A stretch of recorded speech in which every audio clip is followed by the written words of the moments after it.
Hey guys, welcome back to the Cult Classic Kid Show, and this is going to be a review of episode 2 of The Last of Us HBO show. Now, this is going to be less of a long form review like the first episode was. I'm glad that for the first episode, I really kind of dissected that pretty in depth, but it doesn't seem like people were too interested to watch something that was super in depth like that. So this is going to be less dissected, more like to the point, I guess. So hopefully this jibes better with the community. But the second episode is called Infected. Takes place in two different time periods. I do like the beginning of these episodes thus far. So in this episode, they take us back to 2003, where the government, I believe in Indonesia, is like basically gets a scientist to review their findings on one of the first spottings of basically infected. And this is really like jarring to me because like basically the scientist herself comes to the conclusion the only way to stop this infection from spreading is to bomb the city. And the way that she goes about saying that, just bomb. Like I thought she was going to say kill, kill the infected immediately or something like that. No, she said bomb the entire city cuz this shit is going to spread. So that was pretty crazy. I really like how that went off. And then it takes us back to modern day, in which Joel and Tess are trying to traverse to get Ellie to the meetup. And in regards to the characters, I mean, Ellie, I'm okay with Ellie, but at the same time, she is slightly annoying. Um, the Bella Ramsey does a good job of portraying Ellie. I think that she really does sound like her. But there was one particular part where she basically said she didn't shit her pants, and when she said that, she totally sounded English. So yeah, she kind of botched on that front. But other than that, she sounds okay as Ellie. Now, the dynamic between Joel and Tess, and a lot of people haven't been talking about this, but personally, I just feel like I'm gonna be completely honest here, man. Some people may feel some type of way about this, but I feel like Tess tells Joel to jump and Joel just says how high. Like it doesn't in the game they felt more as equals, which was cool. In the show it just feels like Joel strictly takes orders from Tess and that's it. I really don't like that. We don't really get much of Joel's thoughts and perceptions and all that. And I know that he's supposed to be standoffish towards Ellie, but it shouldn't stop him from taking charge when I feel like Joel should take charge. It should feel way more equal. Like he shouldn't necessarily be giving Tess like blatant orders, but it shouldn't feel like Tess is running the show either. I would like for it to feel more like the game, as though they are equals in surviving, and they're both like getting basically making shit work. Now this is more this up until the ending of the episode, I was like, in my head, I was like, this is a Tess episode for sure. This is a strong Tess episode.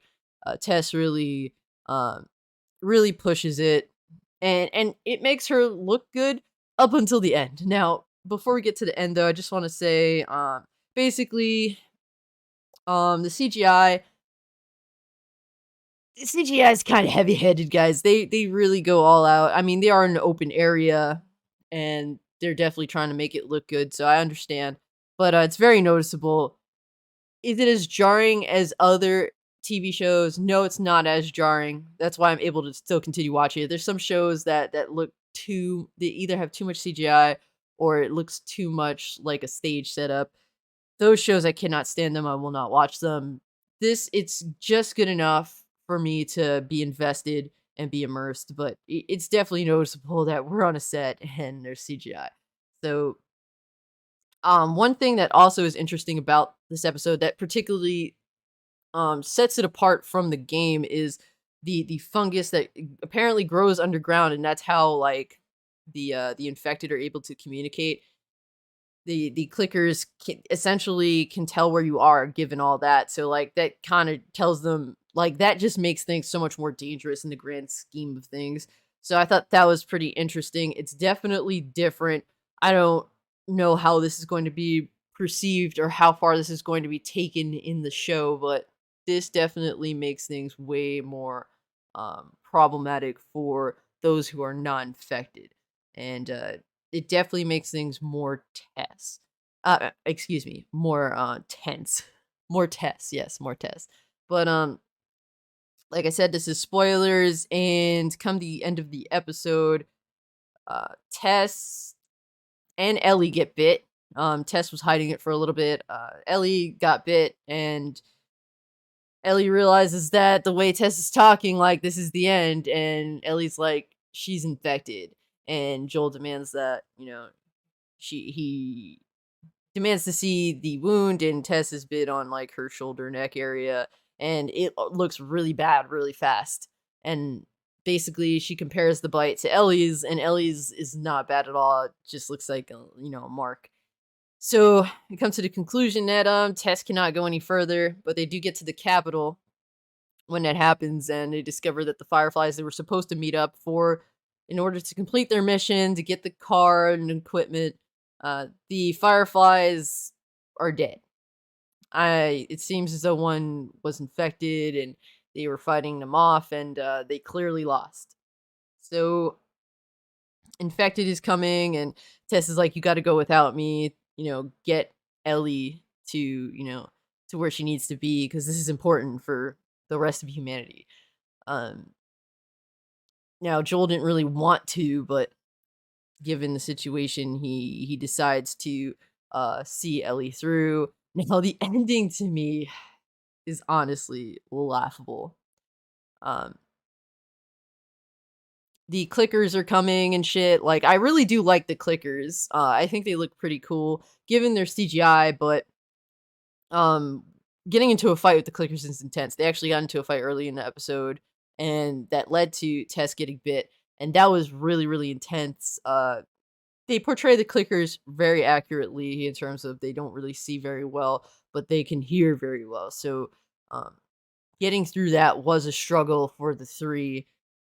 And they realize that the herd of clickers is indeed, coming a horde of infected, and Tess is just like go, and just the way that the ending is carried out, like Joel and Ellie are forced to leave, Tess stays behind. Now this is reminiscent of the game, but more so Tess was trying to ward off like I don't want to say raiders, I forget what they're called, but like basically, enemy people that are trying to fuck with them.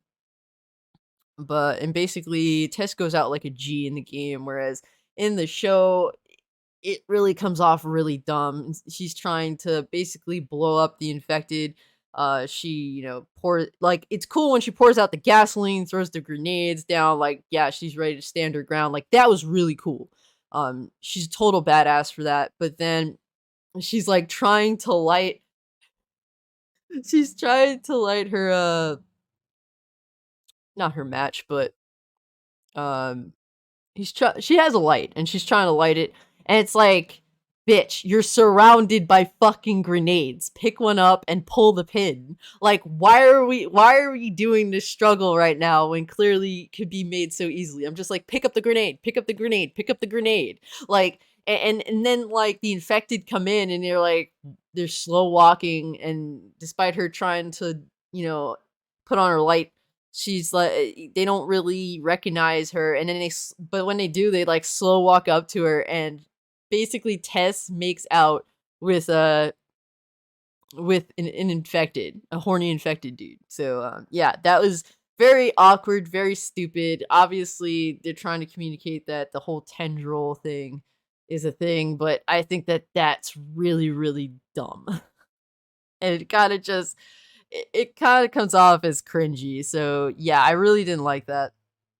But the ending really sucks to me. I could have been so much better. An idiot could write something better, more intense, for a more intense way for Tess to go out. I was almost about to say this is, totally a Tess episode, but they fuck Tess over at the end with how poorly in my personal opinion, she goes out. But other than that, it's a good episode. The ending, they botched it, but it is a good episode. Everything leading up to that point was very, very well done. So hopefully, they don't botch endings of episodes like this again. We'll see. I'm still interested in the show. given I think the first episode is way better than the second episode. Um, I really like the museum fight with the clickers, the whole fungus thing, underground communication. That was interesting. The beginning episode. Oh, and the part where basically Tess, is talking about the history of how the pandemic started with basically the government's defense mechanism, government's defense of trying to stop the spread of the virus. She basically said, yeah, they bombed most of the main cities, and that explains like the giant crater holes that we've seen in the video games and as well as in the show. I think that that is a great addition of lore to this series, this franchise. That was really really well done, really smart. It makes perfect sense, So that wasn't something that was mentioned in the game, but mentioned in the show, and totally to me that's very acceptable lore right there. Really really well done.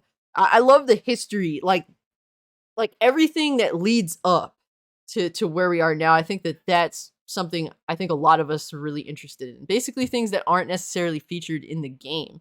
I really liked the tenseness of trying to figure out what they were dealing with and how the government went about it early on. That's really really interesting to me. So yeah, guys, let me know what you think about this episode. Didn't want to make it too long. In my review. If you can, like the video, share the video, subscribe to the channel. Follow me over on Twitch or Twitter if you want to continue the conversation. And guys, with all that being said, I'm out. Peace.